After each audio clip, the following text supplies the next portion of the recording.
Morning.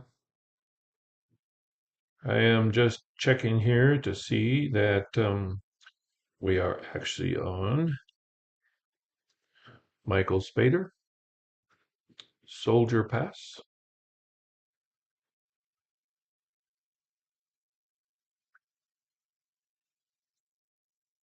Hmm.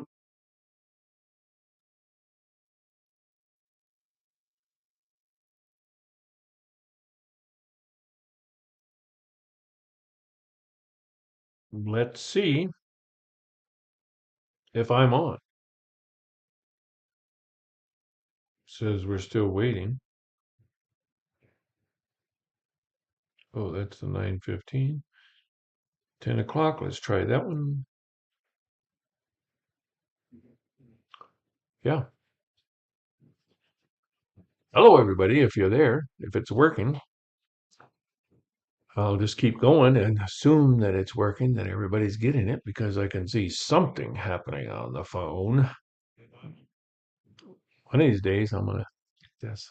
Well, welcome. Glad to see you're here. All the Sagebrush Sketchers, all the seniors, and some of my class. I know a lot of people are watching this after the fact. We teach tomorrow. This will be the lesson plan for Thursday.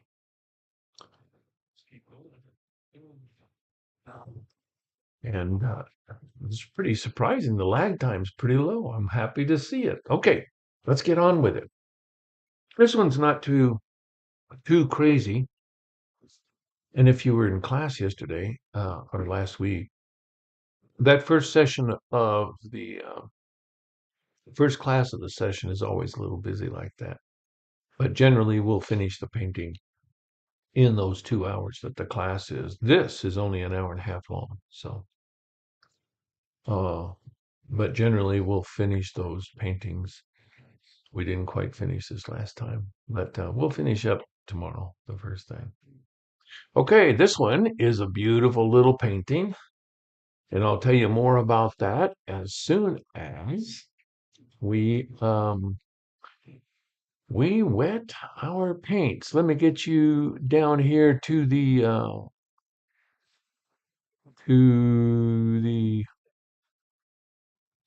painting me big sketch.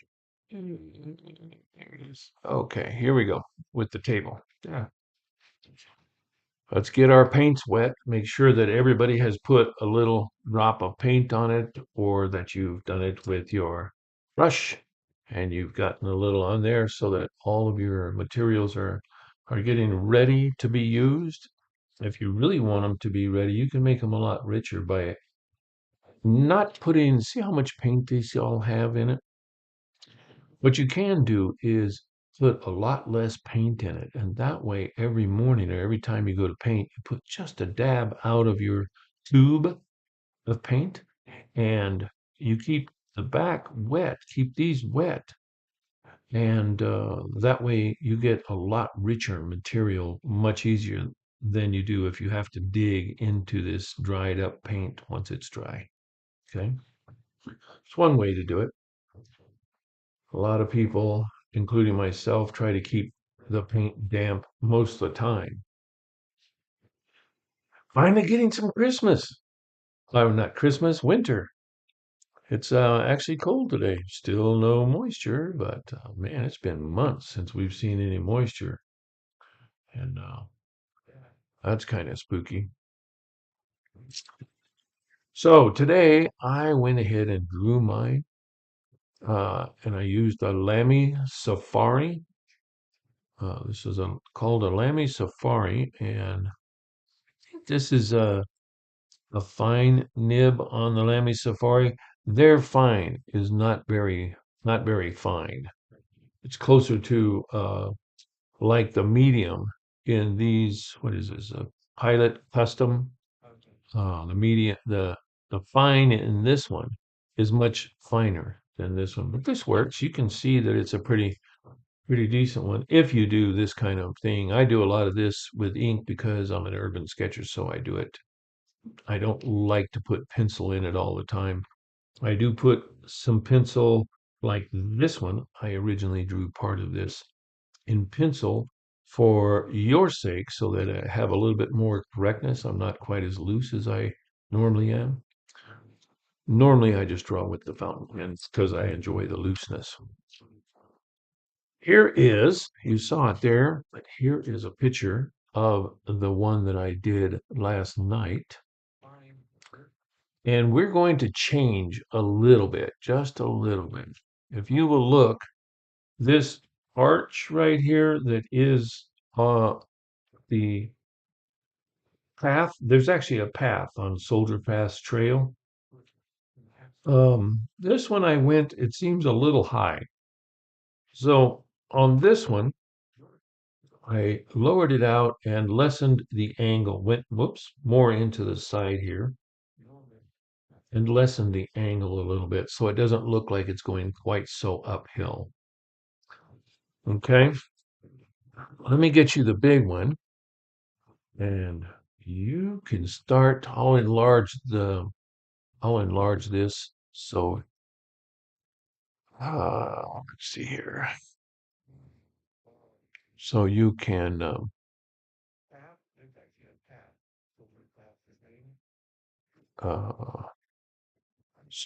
do the drawing. Just put this down for a minute and put the painting down for a minute and then take this and nope, here we go, that one. Apologies, takes me a minute to, I'm using a program called OBS and there you go. I don't know if that helps you draw or not, to draw the painting, to draw the sketch. Uh, these lumps back here are just juniper trees in the background. This is a sand dune type mountain, and there are a lot of beautiful, beautiful mountains there at Soldier Pass. It's just pretty amazing.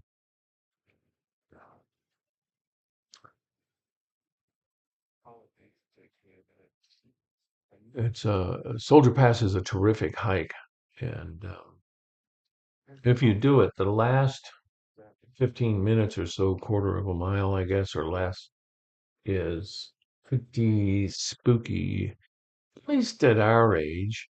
It seemed like for Sherry and I, because there's a lot of slippery rocks, and in the very tail end of it, you have to almost, almost hands and knees kind of climbing, you know. And but I tell you that we've done Soldier Pass. We've gone to Tucson area twice, 2 years in a row now. And we've already made the reservations to go back again because we just really enjoy it there. It's just so beautiful and the hiking is so good. And the majority of it is hikeable if you have any kind of, mobility. It's very hikeable at my age. You want to go ahead and take a picture of this with your cell phone.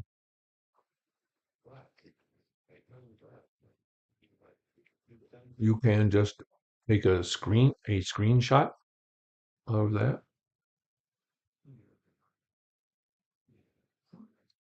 I'm going to minimize this chat thing a little bit. It shows up very large on I can't minimize it much at all. Hmm.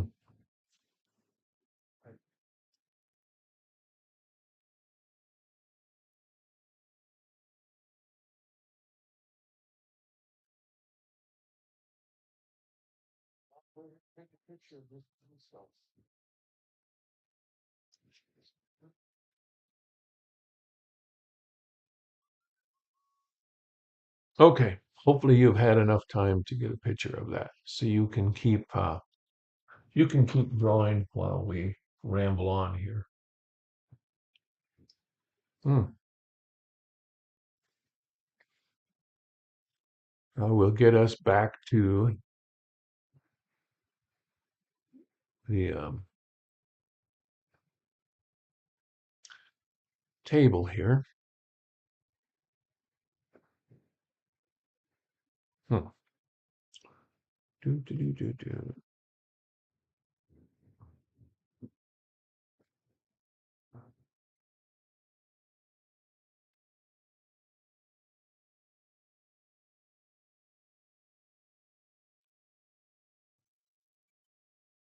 So, oh my God, I told this story while you're drawing this. Hopefully, you're getting it drawn in there.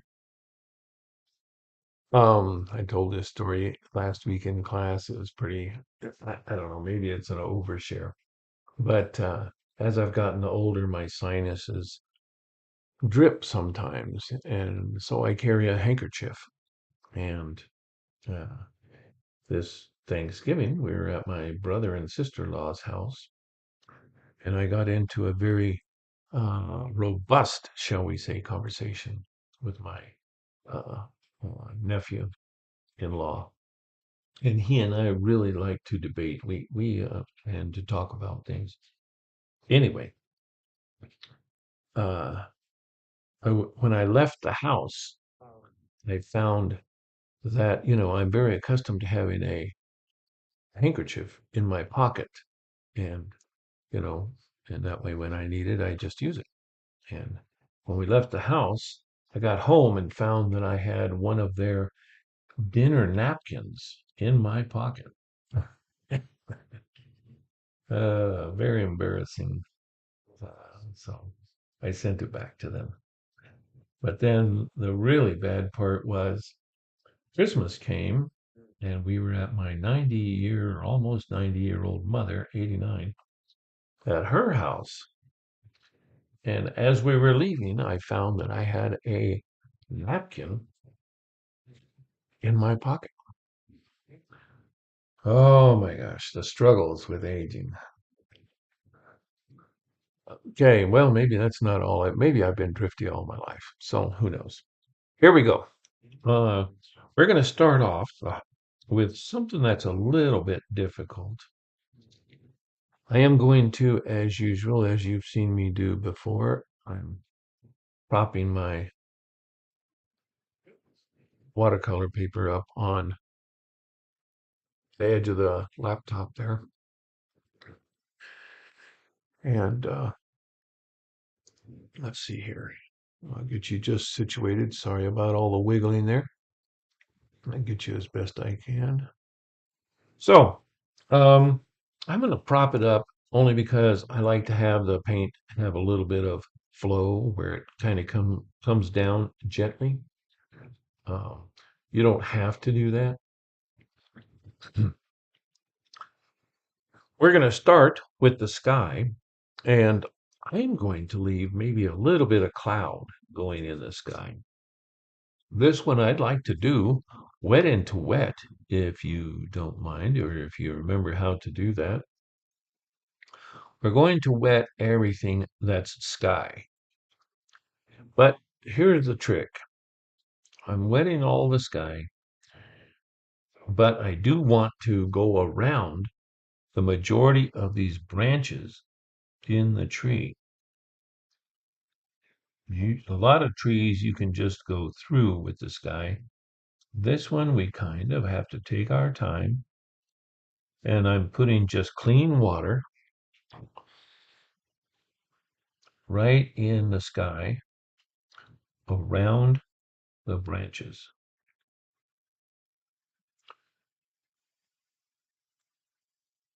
Let's see. And you don't have to worry too much. I mean, we can put the branches in. We will be putting some branches in that are not drawn in there in the dark. Now, I'm doing this quickly, and all these, we only have an hour and a half on these live broadcasts. So, for a lot of you, I'm sure you're not finished drawing yet. And don't feel bad about that. Once the live broadcast is finished, once we finish today, You can rewind it or watch it at your leisure or pause it, watch it and pause it. Take your time. I kind of have to go fairly quickly on these because most of my classes, when I teach live, are designed for a 2 hour class. And I'm trying to pack a lot of drawing and watercolor painting into an hour and a half for these classes. Mostly because I think people get bored watching YouTube for 2 hours, or even an hour and a half is a long time for YouTube.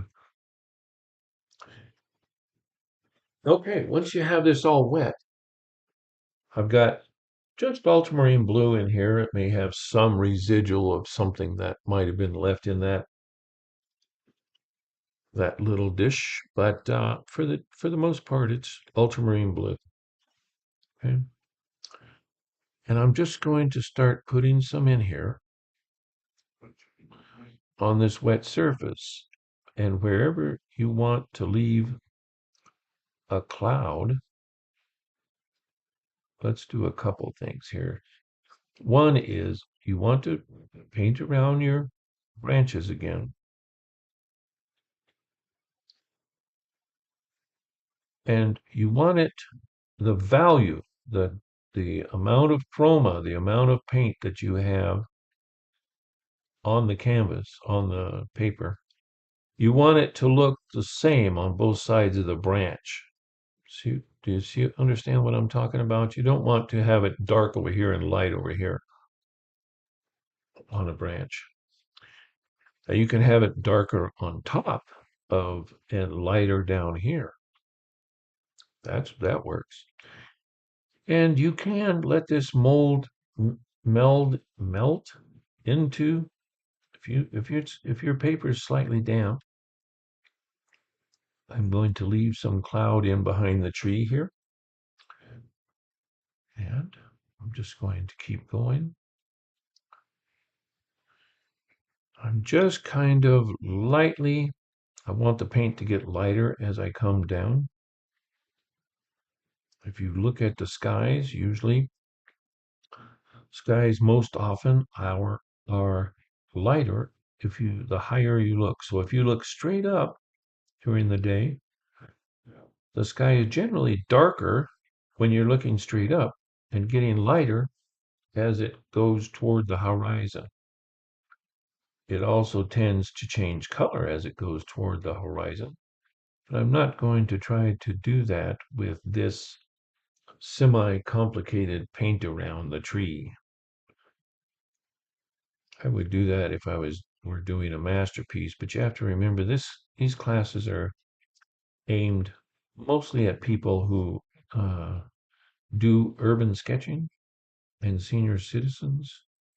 Most senior citizens, at least in the United States, are urbans. I mean, most urban sketchers are senior citizens in the United States.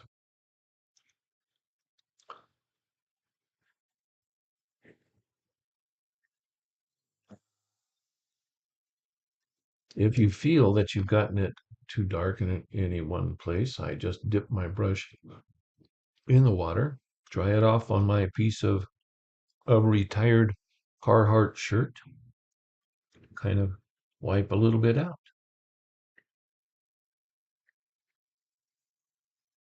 Okay, we're going to let that dry up. I'll give you a few moments to go ahead and get yours or keep drawing. Hmm.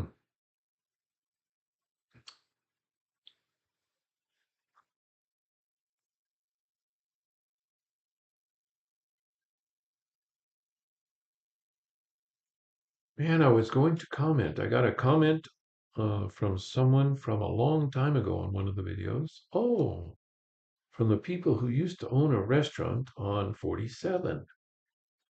I can't remember. My mind just doesn't work quite as well as it used to, I guess. But can't remember the name. But if if you happen to watch this one, thanks for the comment. I'll try and revisit that comment and get the names and stuff and try and mention you in the next video next week. It was nice to hear from you guys, but man, it's been a long time. I barely remember the names. I used to sit in there and sketch in their restaurant, and this is pre-COVID, and the restaurant eventually closed, but sadly for me, because I love the place. It was on Highway 47 over there near Bosque Farms. All right. Well, this is drying. We're going to move down a little bit, and I think we'll put some red in here first. Okay. This is a very pale. You could probably use Indian red if you wanted to. I am using burnt sienna, which is on my palette here. Just if you remember the colors for this class, there's a few extras in my little palette here, but generally the colors that you need to have are lemon yellow, cadmium yellow, uh, yellow ochre, sap green, cadmium red, burnt sienna, burnt umber, and ultramarine blue. Now, if you'd like to do a little extra, I do have some Viridian in there if you have room on your palette for extra colors. I have any color of purple will do for this purpose of just highlighting things. This is a teal color, and I have a little Chinese white watercolor in here. And then on this painting, I'm going to make a suggestion when we get to it for you about something to add to your kit that might really help you make some fun drawings or some fun watercolor paintings. All right, so this is very light. We want this pretty light. Oops, I'll show you the original here again. It's pretty light in here. And then we come back with some darks on top of it. Remember, this is really light. The road is even much lighter. So, or the path, it's not really a road. It's a hiking path. And it looks very smooth in this sketch, but there's places where it's not smooth at all. So one thing we want to do, these are grasses here. Okay, and as much as possible, we don't want to really stress over it, but as much as possible, you want to paint in behind the grass that you've drawn in like negative space, leaving branches. You can see I'm not doing it perfectly. I'm missing a lot of places. This piece here is also a branch of the tree that's bent over. So you want to come down in here with a little bit of the hill, and you can vary the value or the chroma of of it's actually the chroma. The value tends to deal with black and white. Chroma is how shiny the thing is, how not how shiny, but how rich the color is. So we don't want the color to be very rich, and we want the value to be very light on this first coat. Okay, we're leaving some of the plant things unpainted because this red makes it difficult or makes the flowers very dark. If you can, don't worry, don't stress this too much. You know, it's a very nice painting, even if your flowers are rather dark, or a nice little sketch anyway. So this is the kind of thing I mention this a lot, but these are the kind of paintings that you would do if you, and you can do this at home, even if, or in your life, even if you have some mobility issues. Urban sketching is a lot of fun. You can, if you can drive in your car or get someone to drive you, you can sit in your car with a sketchbook, a watercolor sketchbook, and paint the buildings that you see in your area. You can sit in your living room and paint the neighbor's house across the street or sketch it, you know. There's um there's just no end to the amount of fun and pleasure that you can have just practicing this hobby or this craft or this art, however you care to treat it. And I remember one that I heard this. I wish I could give credit to someone because I really think it's wonderful. Um, they said, wherever you are, wherever you're doing your art, even if it's just the kitchen table, that think of that as your studio. That's your time. When you're there, it's your time, it's your spot, and you're enjoying yourself and just get into doing your art. Okay, so we're just going to let that part dry for a while.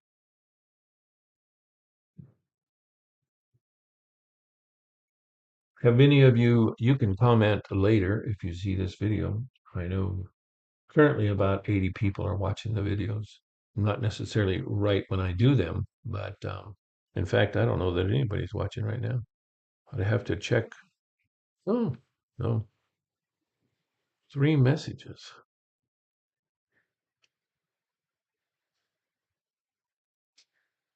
I guess there's 3 people watching. Is that right now? Huh. I don't know how this works. But in either case, um, what I was curious about is, has anybody else go to Soldier Pass out of Sedona, Arizona? Have anybody else hiked there or been there or go there? I think Sherry and I might be there again in March is our plan. And then again next fall. There's just a lot of hikes to do in Arizona. And we're working on, 3 years ago, I broke my leg. And we are working on, uh, right now, we're kind of limited by 2 things. She was a volleyball star in college and high school, and her knees are paying the price. And um, my leg, still 3 years later, swells up when I get 15,000 steps or more in a day. So it makes it kind of difficult. Anyway, so we're hiking. I wouldn't say all the time, but we're trying to hike regularly to see if we can work these issues out. Okay, enough about my personal life. Let's get on with some real here. I'm going to take a little bit of this yellow ochre, just a touch of yellow ochre. I'm sorry about the shadows there, folks, but little I can do about them under my current circumstances. And we'll start off. Hopefully your sky is dry. Don't do this if your sky hasn't dried out. And I'm just going to put just a little yellow ochre. I may even take some of that back out again with this is just a regular tissue like Kleenex. Maybe put a little bit more back there like that. It's a very light color on the top. And you can put just a little bit, a little dab in here.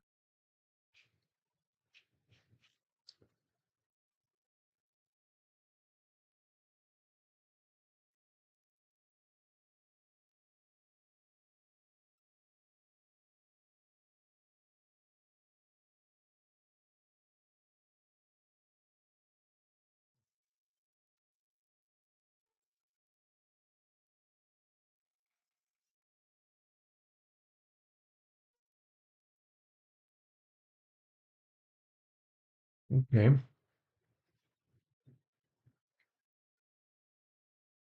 We can put a little bit every once in a while of your sandy color in these trees here. Big portions of it will disappear.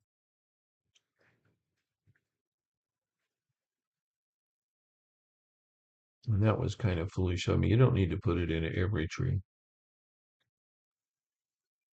And try and not let it blend with your yellow. But we do want a reasonably light color now of that, like I say, I'm using just straight burnt sienna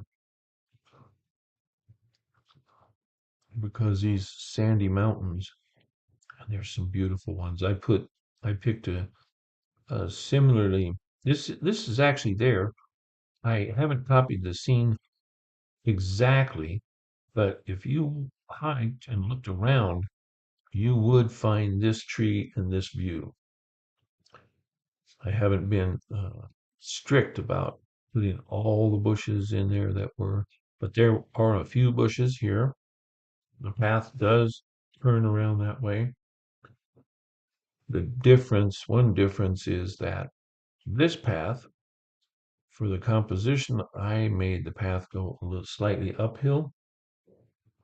And in fact, it's closer to level or downhill at that point in the hike.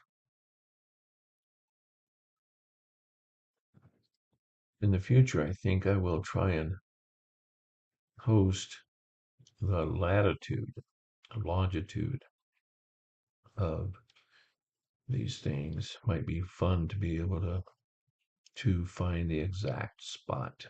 But there are a lot of these old juniper or cedar, whatever. That's another one you can comment on. I have had a man up in Los Alamos who I respected as being a pretty, well-educated, thoughtful person, told me that I was asking him because he had a lot of on his property of these juniper trees. And I was asking him what's the difference between a juniper and a cedar. He said they're the same. I'm not sure that's true.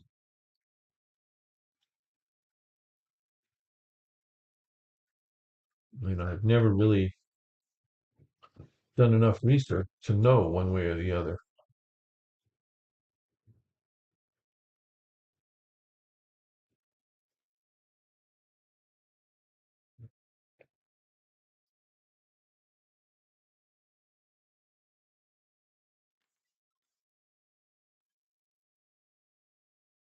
Okay, we need this to dry up a little bit. This one's starting to get dry down here. We can go in and put a very faded bit in the the path. Just make it pretty light to go on the path.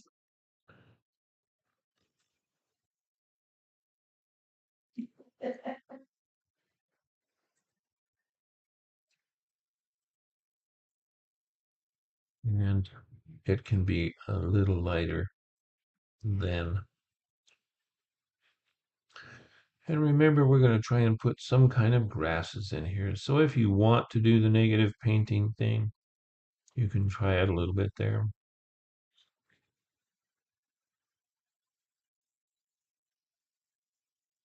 If this is dry, you can come back and even put some slightly darker parts to it.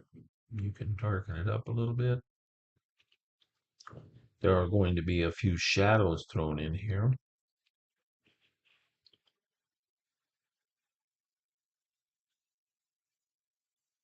So that will darken up a lot of the parts of it. But if you put a second layer like this that's thin, what you can do is start to have some movement in the ground.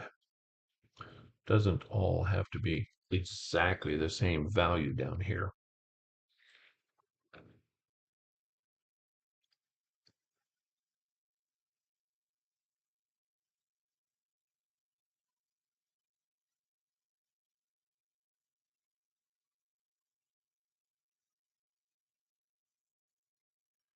I'm using, this is a Princeton Heritage. I think this is the number 6. And I'm going to go right in here and just add, now that this is a little bit dry, some of these. In the Southwest, we have these layered Neapolitan-like mountains. We have them here in New Mexico as well.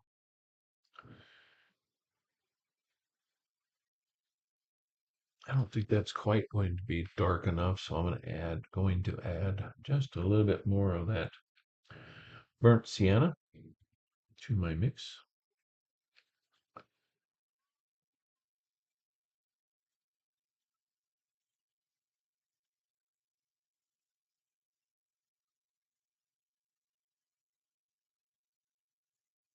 Don't don't just make a perfectly straight line.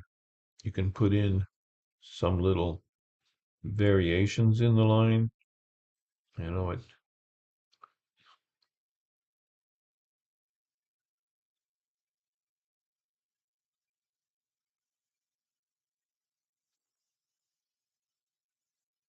and you see I left a space in here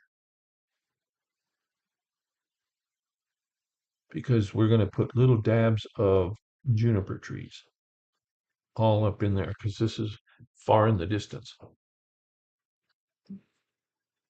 If you want to make your painting a little bit nicer, one thing you can do is leave this in the background a little lighter, all of this lighter than what you're doing here, because that will help bring this forward. There's also things that make that happen, aerial perspective. You can make your reds less intense in the background because reds and things like that fall away as it goes through the atmosphere. And I'm still going to add one more um, glaze. It's not really a wash. I'm just kind of putting a glaze here and there to add some texture to my surface here.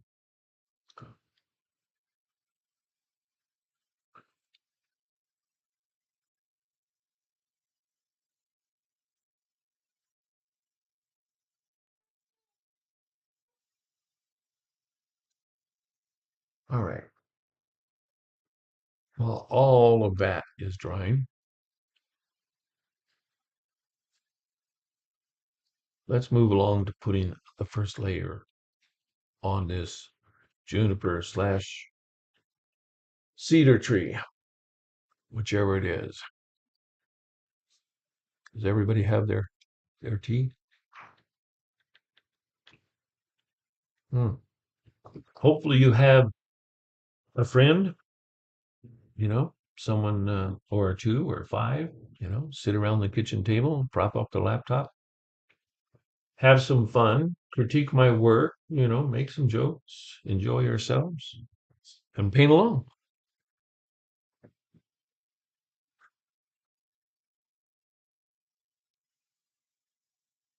All right, this is going to be, we've done this color quite often. I'm going to use this little area up here that I have. This is ultramarine blue.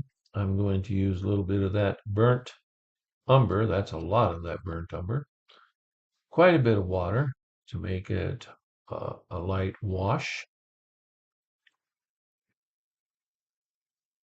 And I'm going to test my color. I don't have a watercolor test sheet here, but you can tell how my mind either works or doesn't. Look at all these notes on here, and then the other day I had to do that. So that's pretty close. I'm going to make mine. I usually like my grays to be on the cool side, but because I want the tree to contrast from the sky, with the sky. I'm going to make my tree. You can do it still on the blue side if you want to, because that would make it a complementary color of these reddish orange back here. But I think the bigger part of it is on the top there, so I'm going to have just slightly leaning to the brown side, my gray. I'm going to make it slightly lean to be brownish instead of bluish. I used to get in trouble because it's called tinting it, and I used to say twist it. I'm going to twist the paint. Kind of picked up some bad habits because I had a sign shops back. I had no art education, but I had sign shops back in the day when we hand painted everything. And over here on the right hand side, the sun is coming this way. Uh, so I want to try to leave occasionally some white highlights on that side. I may be going just a hair dark with this first wash over the tree. So we can lighten that up a little bit. You don't have to leave the white everywhere. We're just trying to put a base color down on the tree.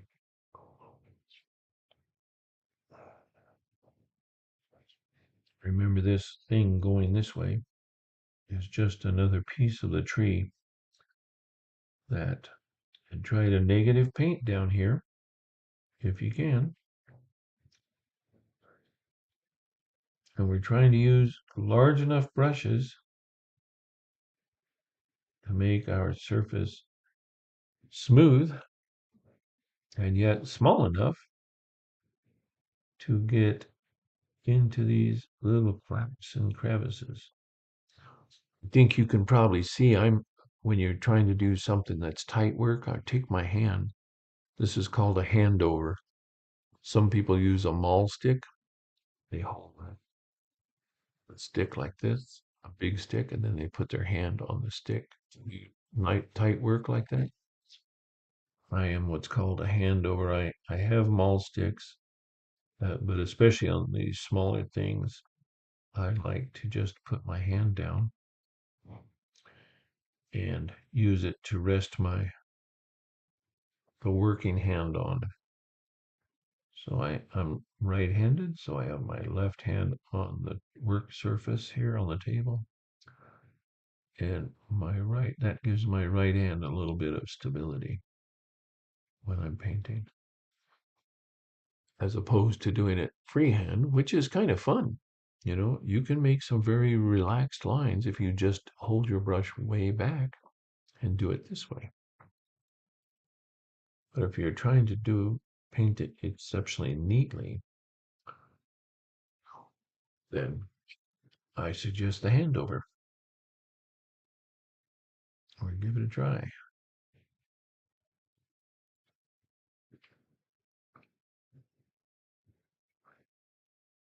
Okay, we'll let that tree start to dry up.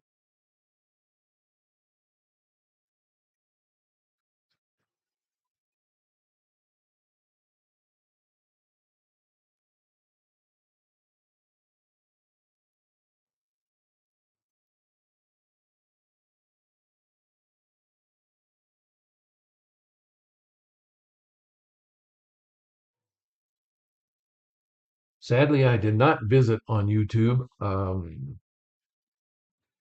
alien dad jokes. I haven't got a good alien dad joke this morning. I do have these though. Would that I could share these with you.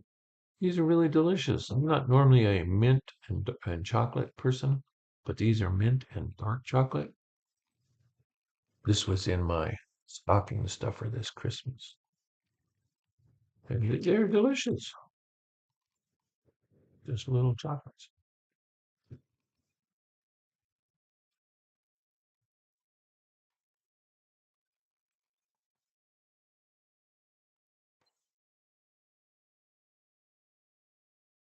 Okay, while this is drying, this should be dry enough. We'll take some sap green, and on this one, we're just going to put a base layer back here of green, because there's a lot of parts of these trees that are just light green. We'll come back in a little while with some darker material. You can go down onto the road a little bit if you want.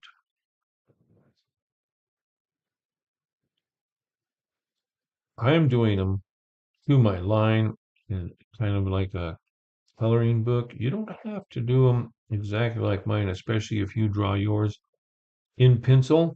You can come out and put some extra pieces here and there. You don't have to color within the lines if you don't want to, is what I'm saying.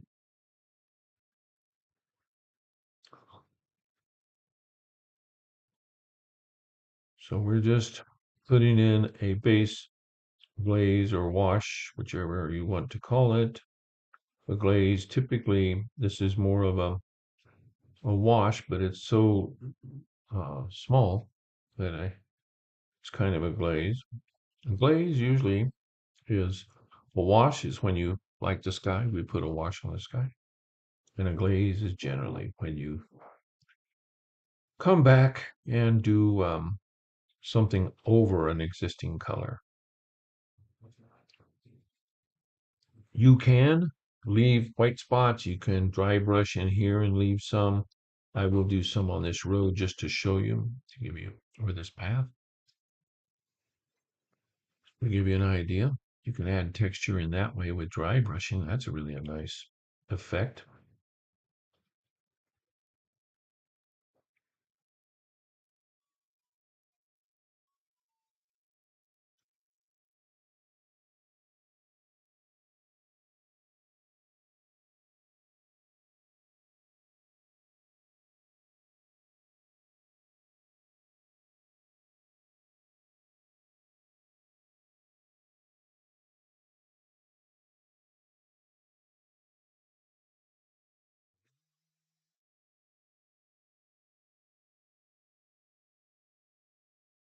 You can leave a comment. Are you enjoying the fact that I'm not just jabbering on there for 30 seconds?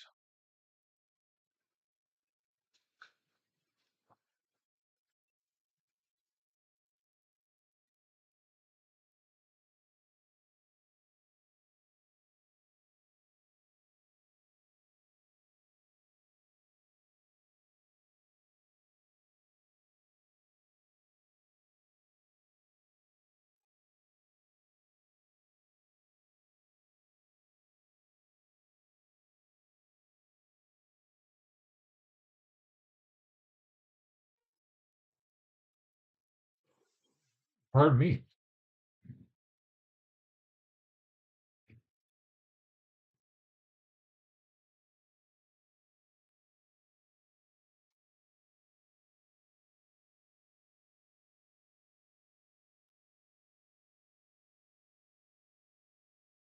These little rocks, those rocks are a darker. They're the same, but the same color but darker as the sand. So I'm using a very small brush here. And I want to leave a little highlight on them if I can. They're very small. You can make yours any size. You can make these rocks big because they do exist, not necessarily at this specific location, but there are rocks of all sizes that are sandy rocks. They're made of like sand. I don't know. They don't come apart real easy, not with your hand, but at least not that I've noticed. But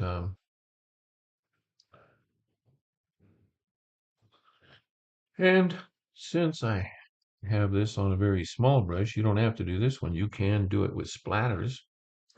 I'm going to go ahead and just throw in some little pebbles here and there. Be careful. This is your subject. The tree is your subject. So you want things to generally to lead that way, but you don't want it to be obvious. So I have these rocks and this rock here that go up there, kind of like a line.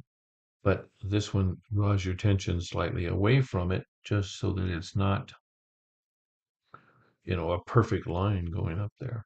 You can put a few rocks back here. And don't do what I just did there. See that? Two, two, and two.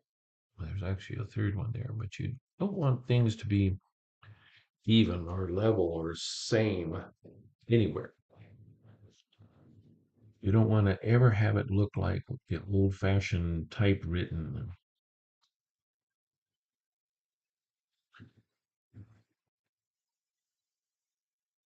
Most of us that take my classes are old enough to have used a old-fashioned typewriter and put carbon in between the two papers to make a second copy and that kind of thing. While that's drying, I'm going to take some. I've reduced this, made this pretty light. This is that same dirt color, and just put some little texture in there with dry brushing.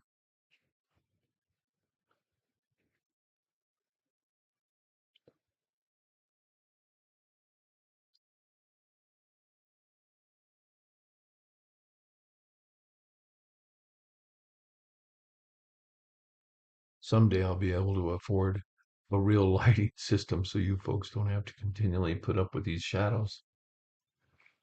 All right, the tree is drying up, so I'm going to take my next color, which on this gray that we made over here, can you see that gray? Let me move it there. This gray that we used for the tree color, I'm going to add a little bit more of the brown and just kind of come in with it. See if this is too much. I may want to get a smaller brush. I don't want to cover everything. Like I say, I don't want to just exactly cover things. But I'm putting a little bit browner material here and there, covering most of it.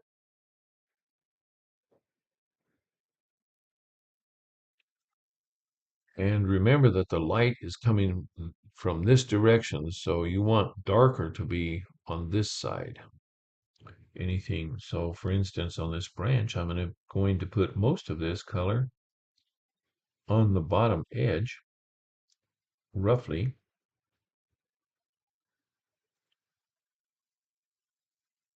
And on my left.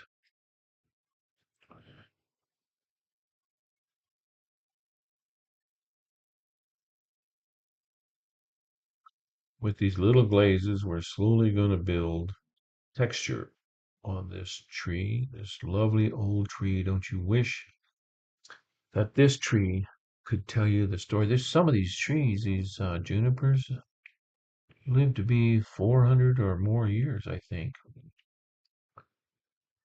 Wouldn't you love to hear the stories that this tree could tell? Long before we uh, took over this nation and, Christianized it and controlled it 400 years ago, there were people here wandering around. Near this spot, there is what's called the Seven Sacred Lake. And thanks. My wife is shutting the office door there too. I think she's going to turn something on out there in the kitchen or the living room. Seven Sacred Lakes, where the indigenous people used to Uh, obviously these are what they are is big divots in the sandstone, and they hold water even when the river is not running. Maybe it's the seven sacred ponds. I can't remember. But I can see that those would certainly be sacred in a water, uh, in a situation where there's not a lot of water. I am going to take in the background here. I have this same slightly darker mix than these trees. I have just some sap green on my brush, and down here in these lighter areas, very tiny little trees that are way in the background. As they come down, if you really want to get more realistic about it, you can make your dabs a little larger just because they're slowly coming closer to you.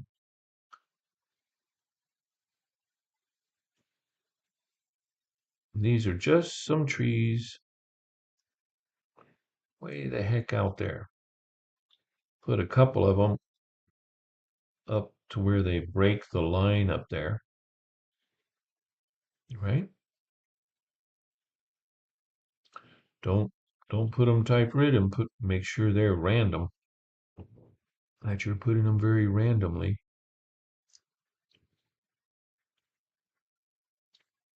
Like I always say, maybe you guys can practice this, make a nicer painting.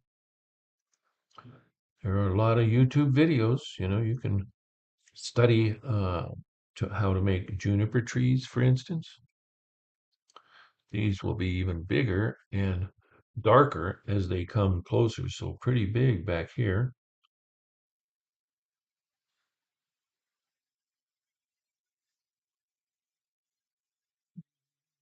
Might be one there.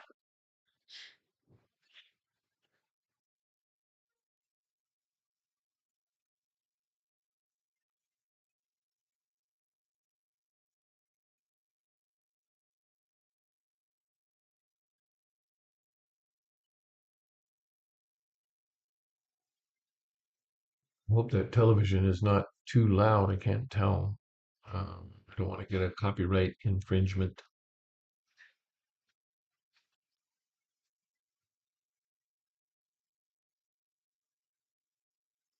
She turns on the TV she doesn't really watch that much, I think. She turns it on for background noise when she's doing stuff.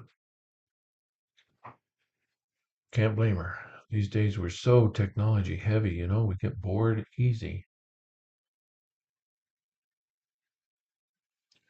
Okay, I'm making some more green. I'm putting just a little ultramarine blue in with my sap green, and I'm making kind of a shadow color, the darker side of the trees here.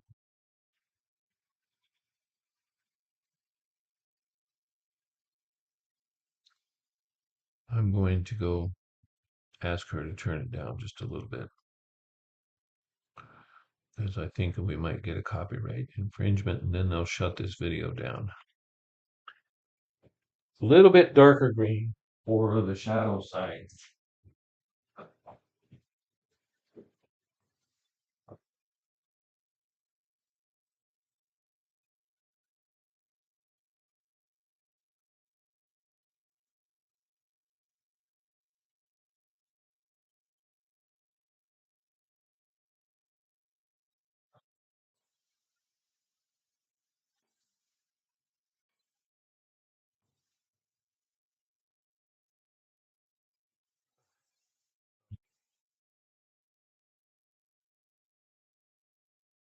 She was already on her way over there to turn it down. That's a very annoying thing, isn't it? How if you do watch television, we have a real struggle with it because as we've gotten older, our hearing is not what it was. And the when that comes on and people are talking on the television is very soft. And then they throw in some music for effect, but they really crank it up. So it's, like yelling. And then you turn the TV down and they start talking again. You can't hear it. Does that happen to everybody? Or is it just in my age group? I think we'll have a class on trees here pretty soon. I'm just doing evergreen trees. And right now we're doing trees that are just kind of not meant to be the main subject. They're just in the background to, you know, okay. But I may have a class, do one of these videos that is a class on doing some really nice trees. You don't really want them to be too nice in this particular situation because you don't want them to steal the show, so to speak, to take the attention away from the big tree here. I mixed a little more blue, and you might even put a little bit of burnt umber in there. I'm just going to put a little bit of movement down here that is darker where these trees might come together. A lot of times down at the bottom or in the crevice there are darker areas where the shadows of the tree is thicker, something's going on. And a lot of times they overhang the path. In this case, some of them are overhanging the path, but generally the path is higher and the trees are going down a hill here at this location. Okay.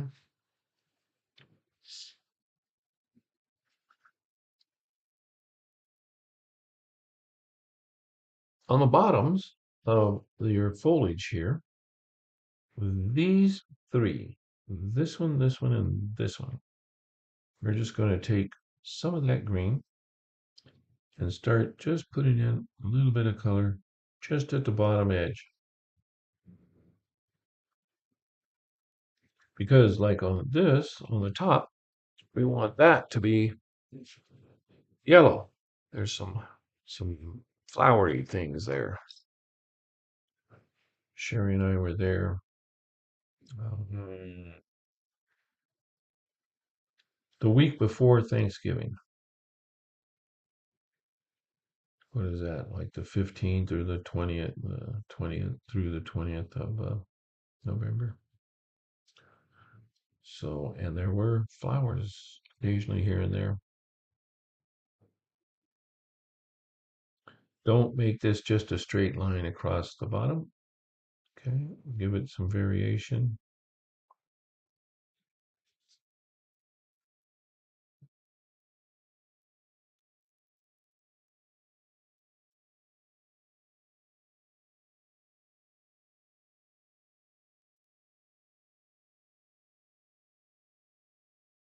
Okay, on the tree, I think mine is dry enough. Hopefully yours is. We're going to come back in it one more time again with a little bit more blue up here, a little bit of that burnt umber. So we're having a pretty dark color. You don't want it to be a dead cold black, but you do want it kind of dark. Remember, the sun is coming this way. You want a very fine brush for this, and you're just trying to put a very uneven dark shadow back here, maybe in this crack right here, like that. Here we go again, very thin up here. Don't do it all the way. Don't just make a straight line of it. Make it very here and there, bigger, littler.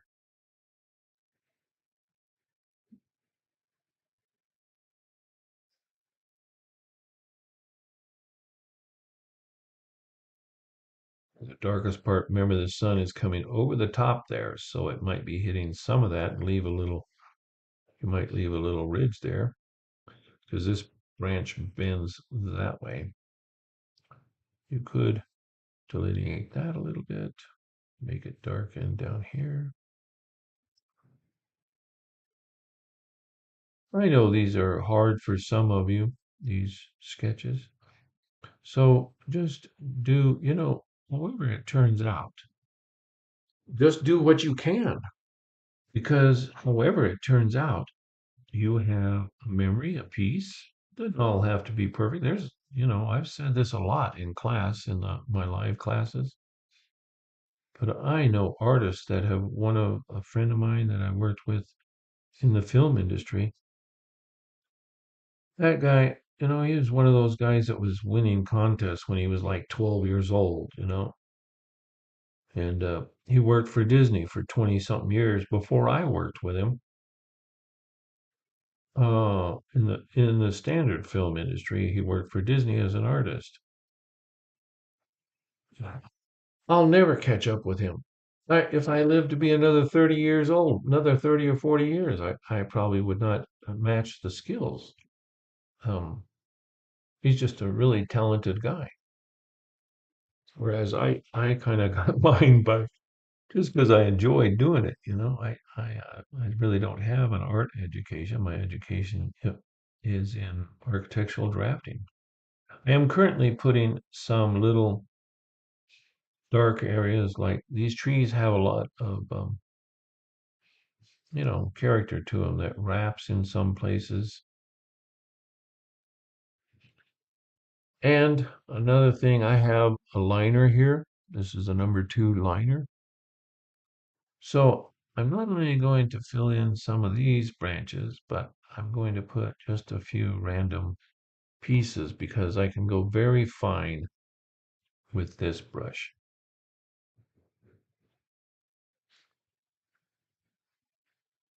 Generally, it works out better if you go from the branch and go out. You can make thinner lines than if you go from out back in.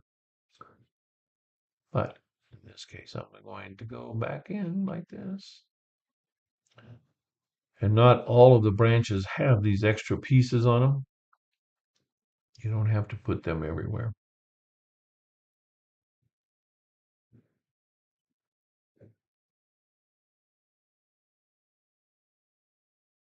You can put a few that actually are not there just for the heck of it. Give it a little more character if you want. I'm just using that darker mix. Let's go ahead and put one in here. Let's go right from here and say that it goes in behind this tree there, that branch. Okay.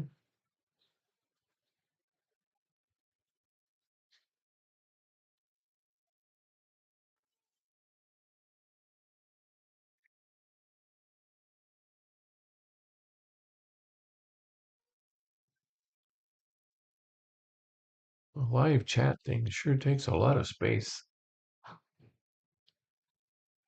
I don't know how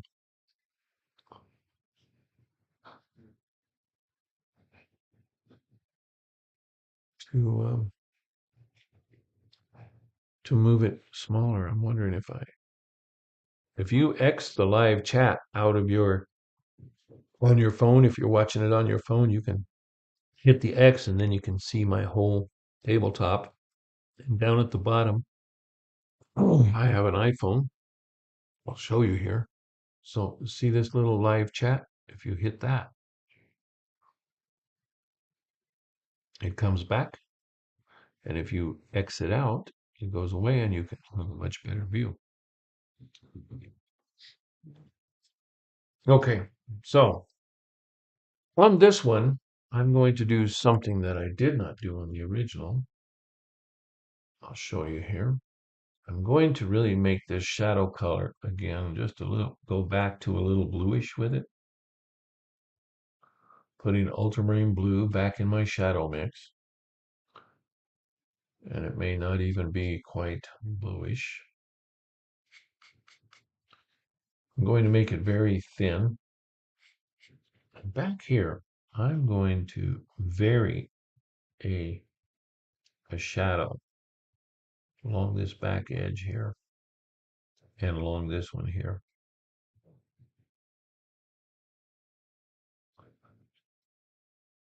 to give the illusion that there's more character to it than what I put on the first one. I'm also going to put a little shadow in here.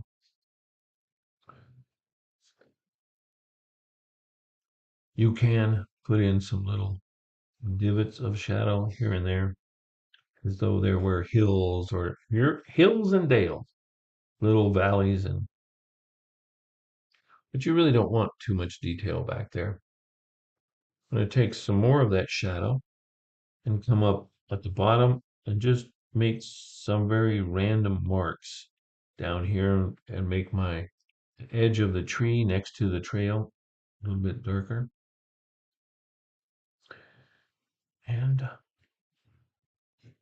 I'm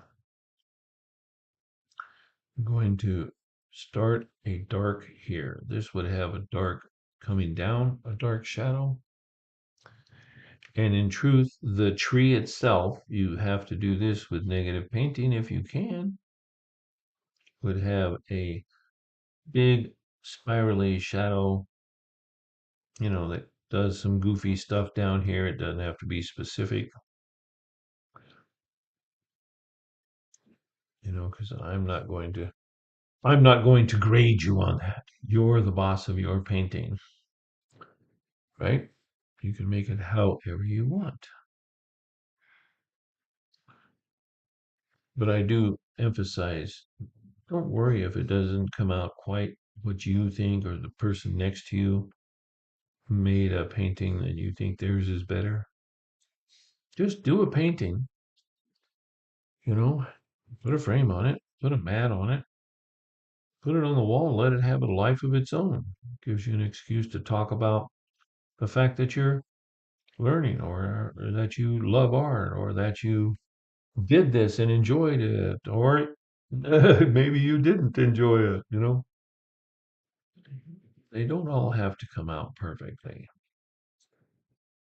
And that's why I say no matter how it comes out, if you set and you did it and you enjoyed the time, then you did exactly what these classes are for.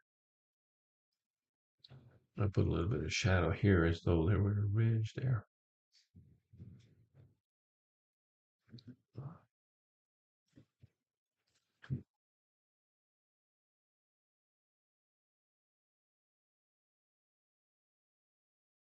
We're get right down to the real nitty gritty.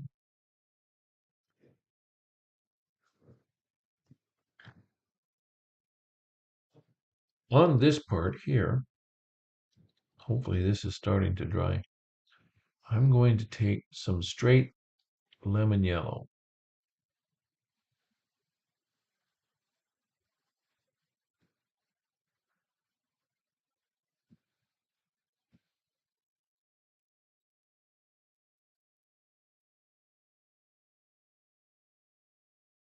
And just put some very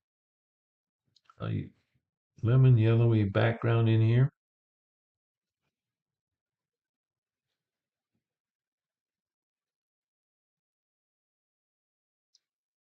I'm going to do similar over there. You can see how hard of a time I'm getting straight lemon yellow out of this because it works better if I had just put it out from the tube. But this color I used it yesterday, so I had water on it, and then I put water on it this morning. And still, it's kind of challenging sometimes to get enough material to come out. Okay, while that's wet, I'm going to take a little bit of this cadmium yellow and throw some spots in here.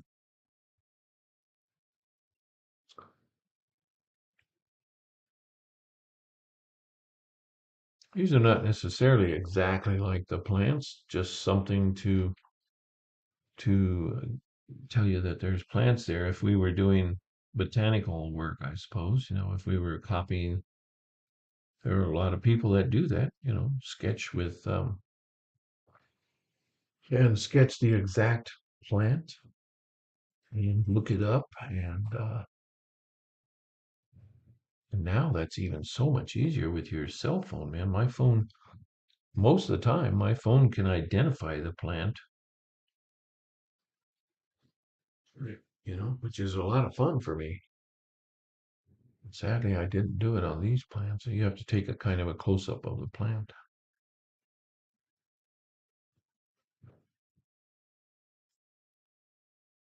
On these stripes here, you want to make sure everything's dry in the background. I'm going to take the finest brush I have. Currently is this number 2 liner.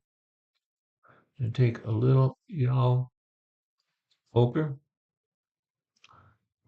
and just make some fine lines here.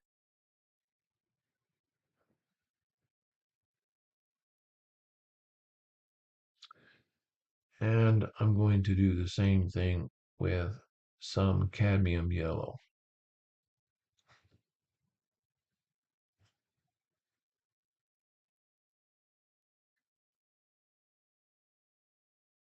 And you can experiment with this. If you have some pretty thick paint on your brush, you can do that little bit of dry brushing like that. Really, really looks pretty nice. There we go.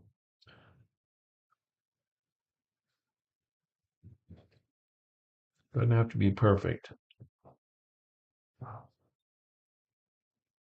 And if you have some fresh, mine is pretty dry, but I'll show you something here. Let's see if I put these away. I did.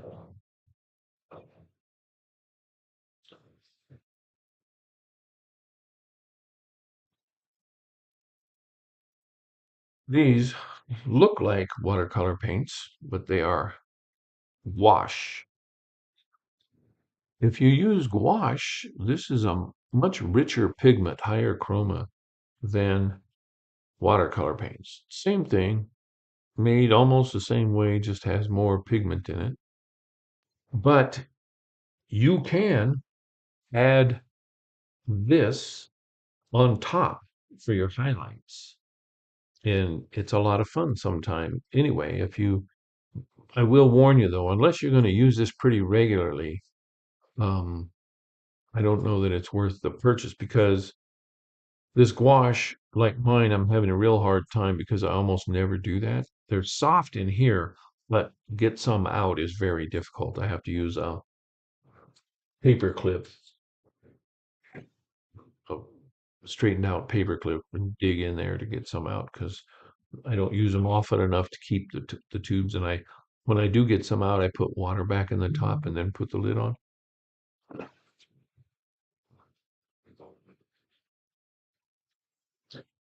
Okay, on mine, you don't have to do this. On mine, I don't know. What do you think? Think I should go a little darker on there? I think I'm going to put a little bit more mid. I don't know. Let's see. What shall we do? Oh, I know one thing we could do is darken some of these shadows up in here. That is a necessity. So you just keep coming back till you get it to where you see how I'm not making anything perfect. I'm not making just straight lines, but there are some darker areas in plants and things. A little bit darker here and there in my tree. Just another slight glaze of dark where the crevice is.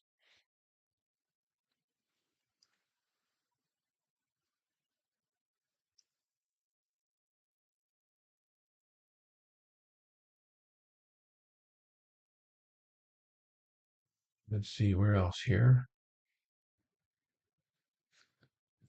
Usually plants are darkest right near the surface, where there's very little light getting through.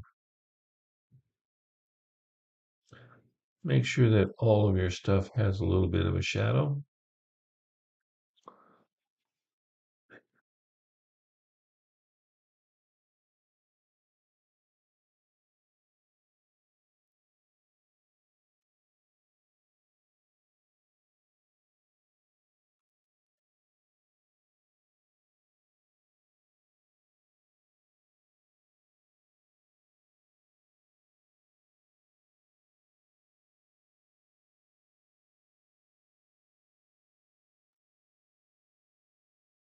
Hmm. Hmm.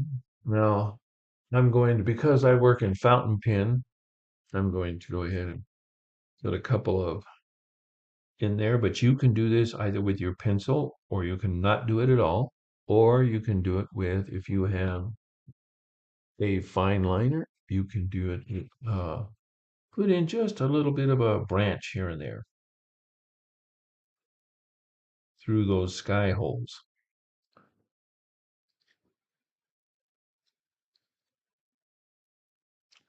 And you certainly don't have to use fountain pens like I do. I just enjoy a fountain pen, so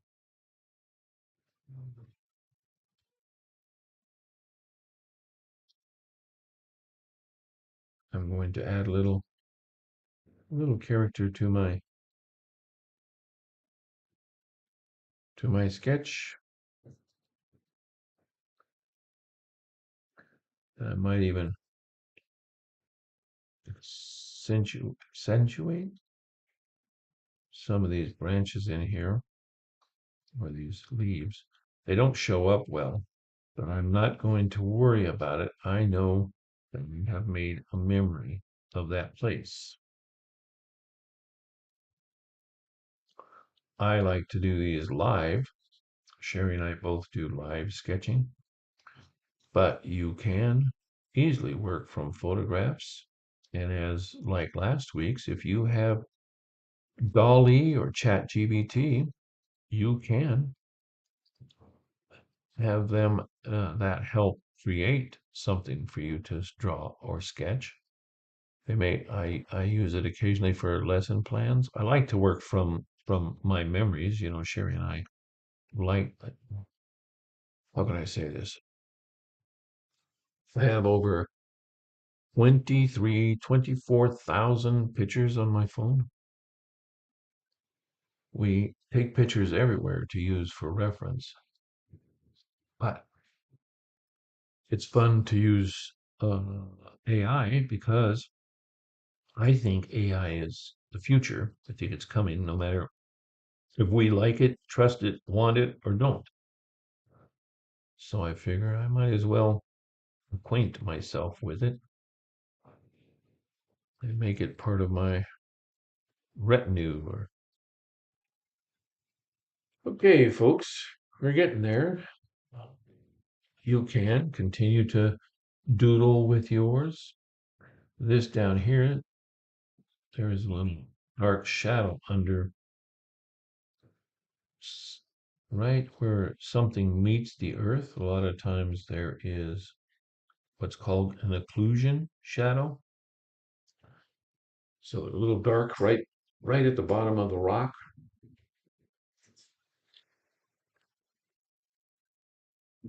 And then I'm going to take my little tiny bit of this shadow stuff and just put some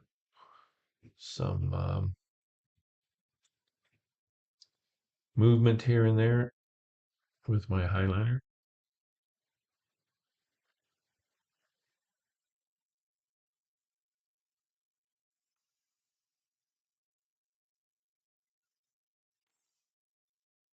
Hope you enjoyed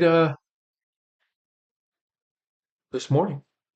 Hope you enjoyed. Hope you had a friend and you split a cup of tea or a coffee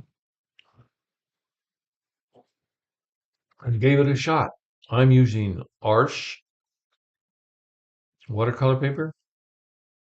It's 140 pound, all cotton, and I'm using professional grade paints. I think it helps my work come out well as nice as I can. And uh, I would suggest that if you can, that you do the same, uh, because it's very difficult to achieve quality, high quality work with inferior products. But do the best, buy the best materials you can. If you can't afford that, don't, that doesn't mean you can't do it. Do it anyway with what you've got. Okay. Whether you do them with me or on your own. All right, folks, I appreciate you showing up today. I want to say, I've been saying this, of course, I started this when I used to run Zooms for urban sketchers during COVID. I was an administrator for the worldwide group called Urban Sketchers. You can go there by urbansketchers.org. Um, and but then COVID hit and we couldn't meet. We normally meet 20, 30, 40 people all at the same place and sketch the same thing, and it's really funny. They never come out the same. Everybody's always looks different.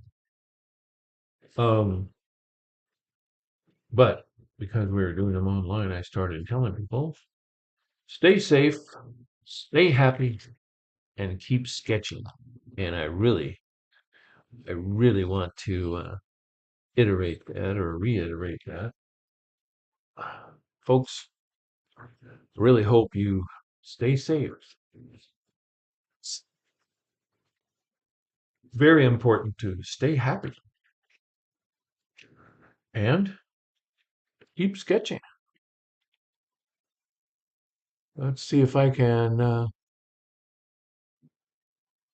get myself back.